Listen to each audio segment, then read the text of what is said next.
What's good, y'all? It's your boy Danza. Just one of the many faces of the machine known as the Danza Project. Please do me a favor if you rock with us. Hit that like button, subscribe button, and turn those notifications on. We appreciate you. Salute.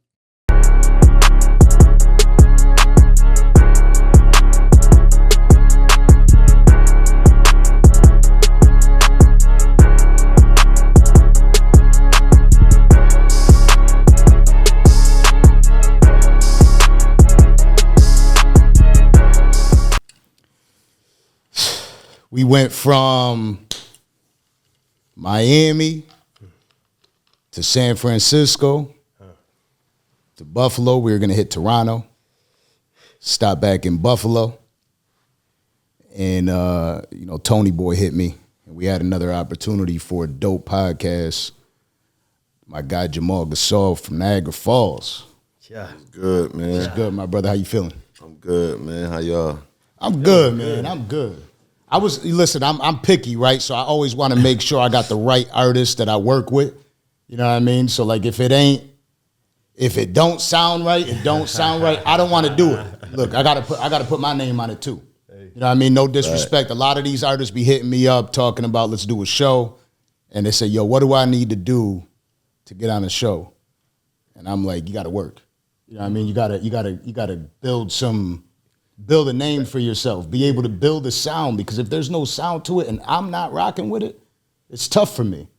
You know what I'm saying? And one thing that we were talking about prior is in podcasting, I feel as though my worry always was, what if I think it's dope, but nobody else does? You know what I mean? Like, because we all kind of have that delusion.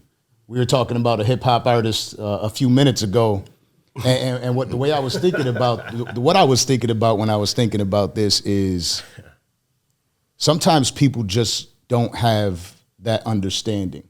You know what I mean? They think that because they're getting no plays, it's because people in the city are hating on me. You know what I mean? And sometimes you just get those plays, you get that love. So when you're creating music and creating your brand, have you ever felt that? Like, have you ever battled with that, thinking, am I on the right path? Should I be rapping? I mean, yeah, I dealt with that at a point, just like an acceptance thing, you know what I mean? As far as like people receiving the music, how they receive other music, and you don't get that reaction as what's on the radio, you know what I'm saying? So it can get a little discouraging, but like as time goes on, you do meet people that do like what you're doing and your creativity. So I think it's based on consistency and fighting through the self-doubt, you know what I'm saying? And what moment did you know, like, yo, I'm one of those? For me, I would have to say I did a talent show in high school, and getting the feedback from that was one of them times. Just like, yeah, I think first hit, yeah, getting that real reaction from the crowd and stuff like that. You know what I mean? That stage presence and shit. Like, so what we love to do here is we love for the artists to get to know you organically, right? We got to bring them back. You might have done 50 other interviews, but we're introducing you to our fan base.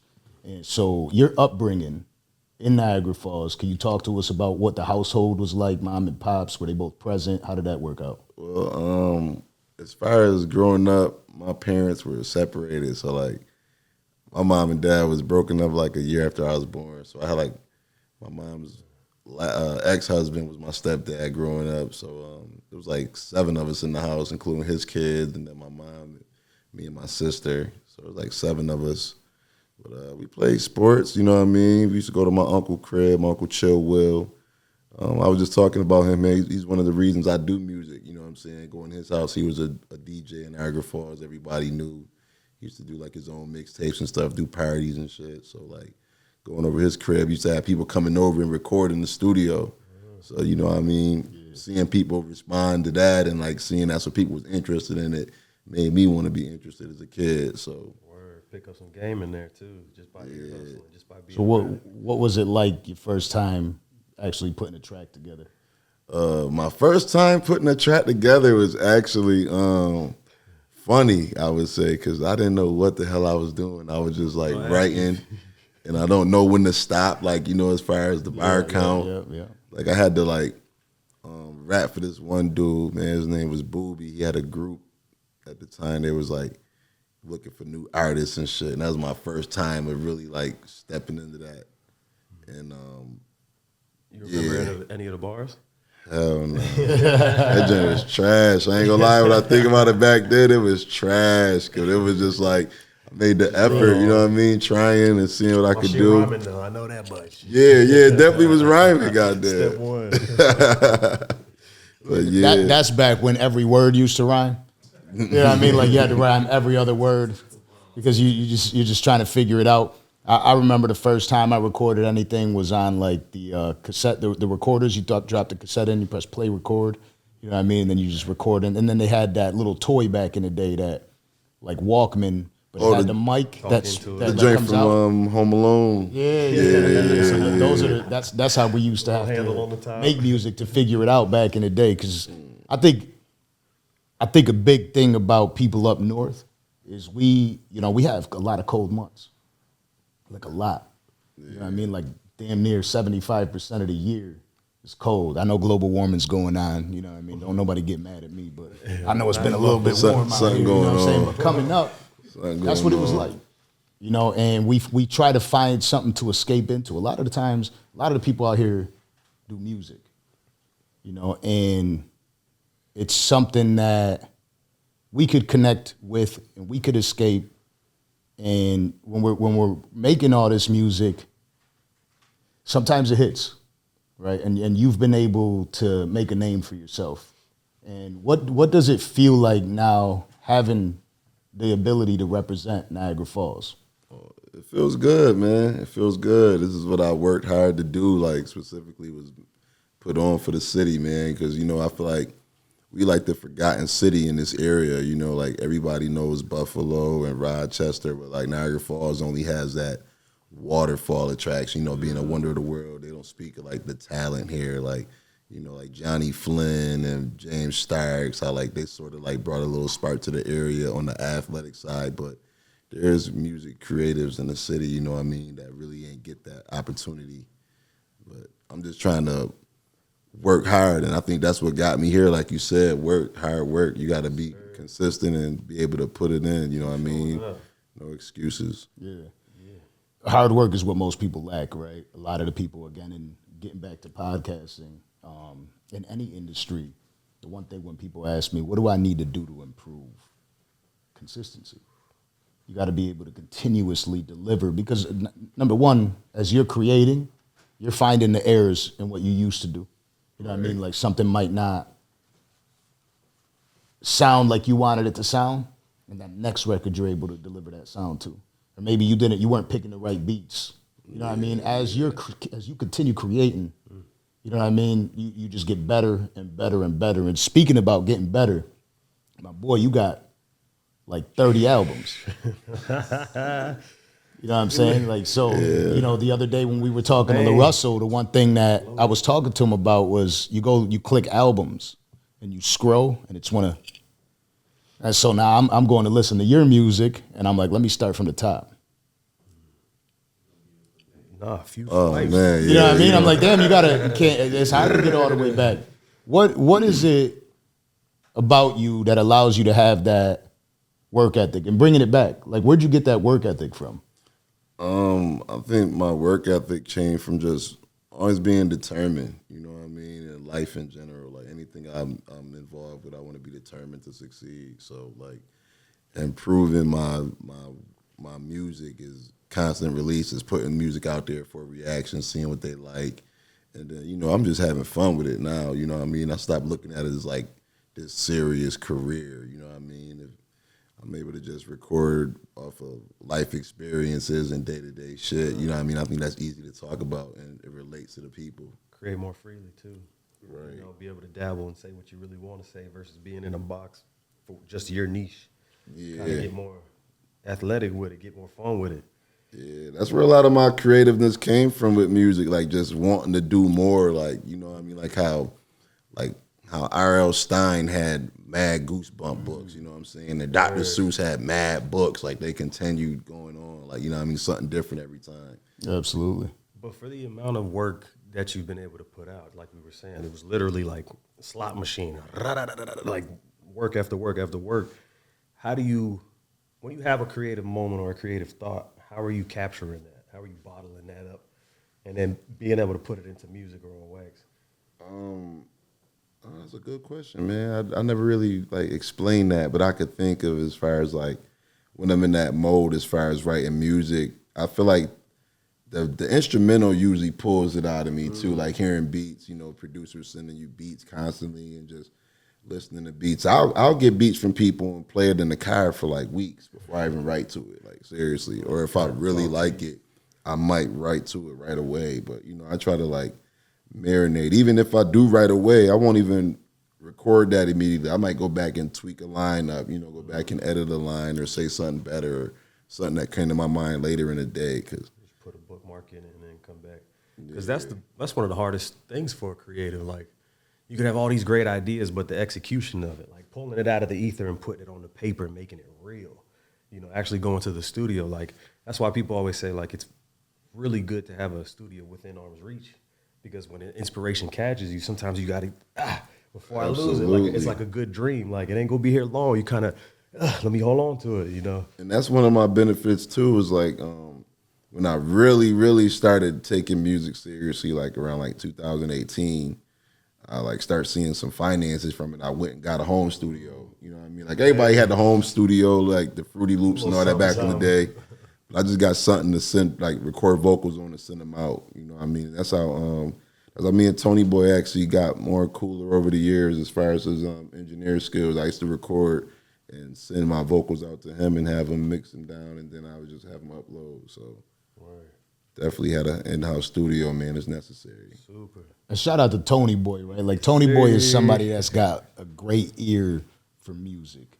You know what I mean? And when he finds the talent, it's something that for him, it's like he's going to continue to work with that talent or push you to continue being greater. You know what I mean? Every single time. It's something that a lot of people don't have. You know what I mean? When you're looking for your team. Speaking about teams, right? We got you know, the Buffalo Bills play this weekend against the Kansas City Chiefs. Big game.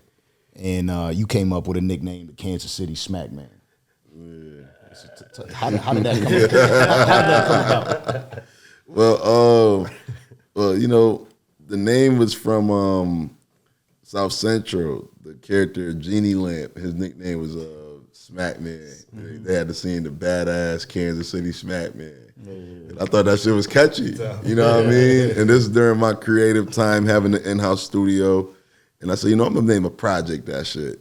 And I dropped it on July 16th. And I got mad feedback for that. Like, yo, this shit is fire. Like, people start calling me Smack Man and all that. I said, I'm about to stick with this. We about to just keep this. So that's where that name came from. And like, we did this short movie a couple years ago for it. I don't know if you had peeped it, Kansas City Smack Man in 3D. No, I didn't get to see it yet. It's on definitely YouTube. watching it. Yeah. Make sure you catch that. What do you mean 3D though? Well, that was just the name of we coming at you. You know what I'm saying? That's how live. I'm about to say, what do I got to wear 3D glasses to watch it on YouTube? I was intrigued. I'm like, damn, we're about to start doing 3D podcasts. Hey, man. You know what I mean? But you have the label Piff Music Empire. Do you have any artists under there? Talk to us about what you got going on with that. Yeah. At this time, I was doing like album deals with people from the area. Like I did a label release last year under the Piff Music label. I had my cousin Rico Tellum, my boy G Block Tez. They also have situations under the label as well, where G Block dropped earlier this year, and then I got Toneyboi on the label. He dropping this year, and then I got my boy Cooliente. He from New Orleans, but he down in the Bronx, and he about to drop on November 18th. So I got a couple artists working with me right now. So that pushes you in the entrepreneurial side.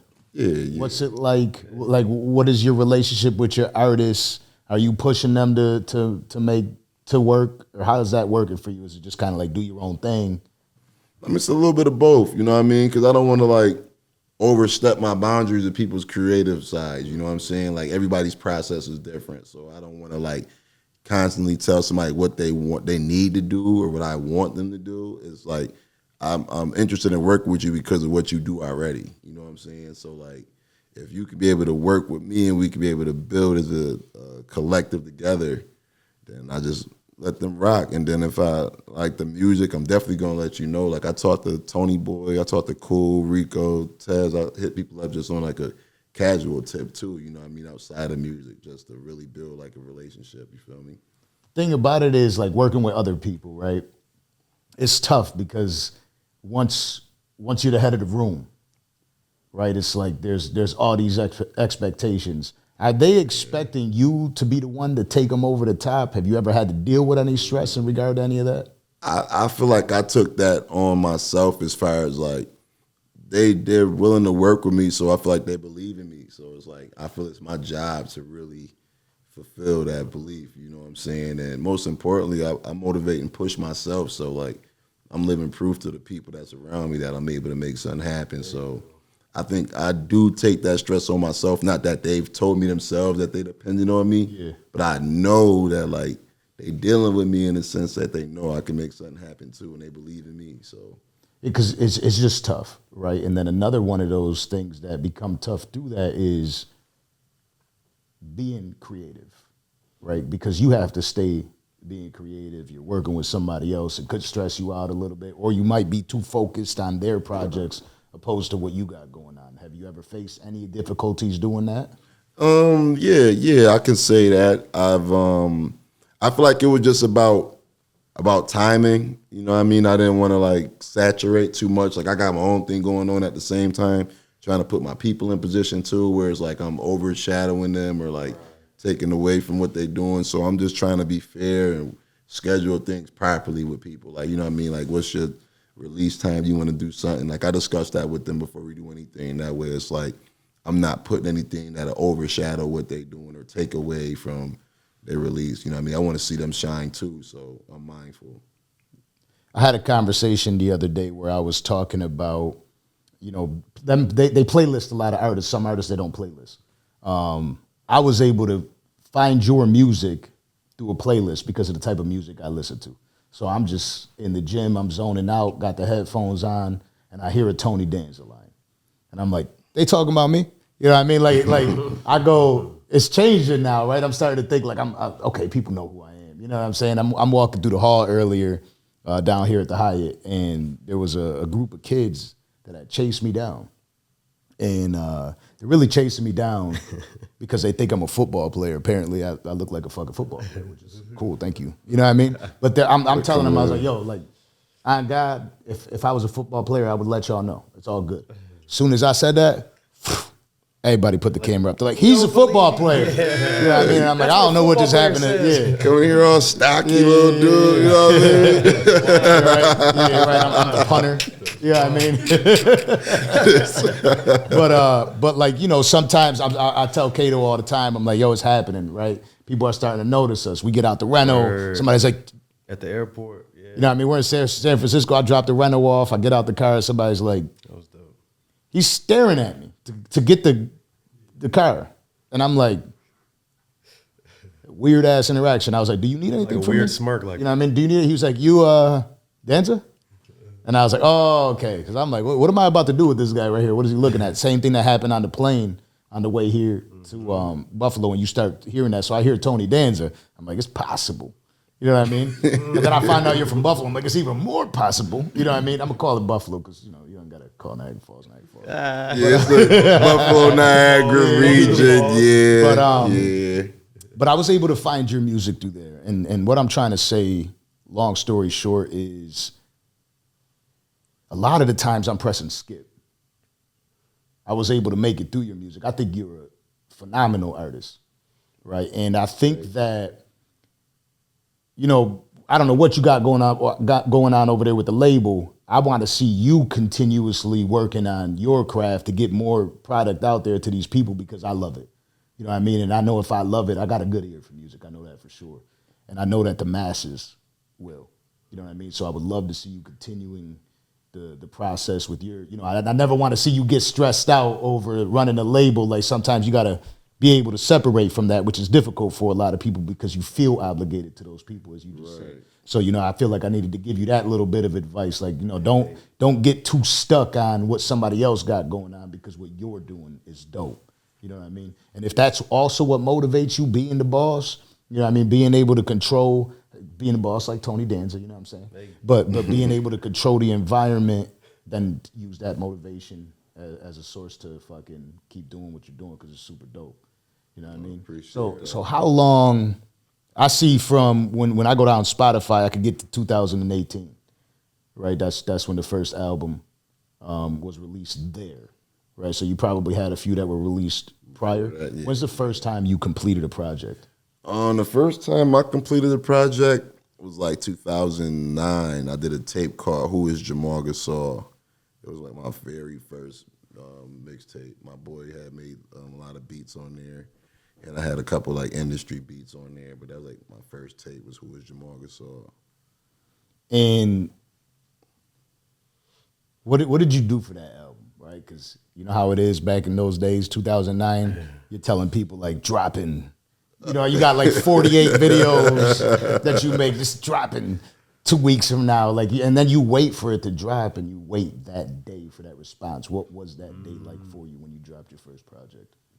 Man, I ain't gonna lie, it was definitely silent.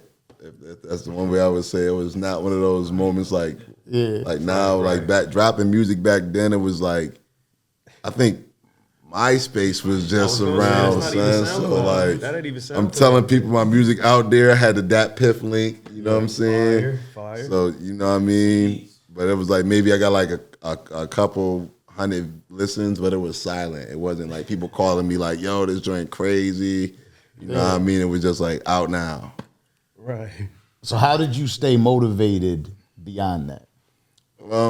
I think the fact of just really wanting to rap. You know what I mean? Just wanting to make music and still creating. Like I'm still seeing other artists like that's in the game, like Styles P constantly dropping freestyles at this time. Fabulous dropping freestyles. Banks dropping freestyles. You know what I mean? And it's like they didn't just let one song stop the show. Like I like Max B. I watched him. His process was just crazy. Like he was dropping mixtapes like every month. You know what I mean? So just seeing that was like, I know I got to keep going. That's what it told me. Word. Now what, through your upbringing, we all have several sources of motivation that keep us going. What was the relationship like? You say that it was you, your sibling, and your mother. What was the relationship like with your mother? Me and my mom is tight, man. I ain't gonna lie. She like an older sister to me. Like she's my mom, of course, but like she was young when she had me. So like I went through a lot of firsts with her being her first child too. So like we keep a close connection. It's actually her birthday right now. You know what I'm saying? So I'm gonna tell her happy birthday in the morning. Shout out to Mom. Yeah, that's my queen right there. So your mother's still around? Yeah. Okay. And what is it like now, her talking to you about what you're doing? Is she like proud of everything you got going on with music? Is she that mom that's like, you're doing rap music? You know what I mean? How's that relationship like? She's one of my biggest cheerleaders, man, one of my biggest supporters. Always telling me she's proud of me and seeing my progression over the years. Because she's seen me rapping from like 7th grade to now, you know what I mean? Seeing me trying to do this. So she's seen the progression, the growth and the maturity too. And now you got some people under you. Now you instilling like a business side of it too. So I'm sure she sees more than you think too. Like she's a mom too. So, you know, she's cautious, you know, don't let your surroundings know you, you know, stuff like that. Always telling me be careful. I text her my address every time I go out of town. Like any hotel or Airbnb, I text it to her. So. That's dope. It's funny. We were just out in Cali with LaRussell. We did an interview with LaRussell in Vallejo, and he had like the whips out. He had like a dance team come out. He's shooting a video, playing loud hip hop music. We in the streets. Everybody's out. The whole neighborhood's coming out. I get a call from my mom. I'm like, Mom. Hey, Mom. She's like, what are you doing? I'm like, I'm at a rap video. Like, I felt like I was in high school getting the call. Like, I'm with people I shouldn't be. Like, do I pick this up? Hey, Mom. You know what I mean? It felt like a kid again. But Mom always going to be Mom no matter what.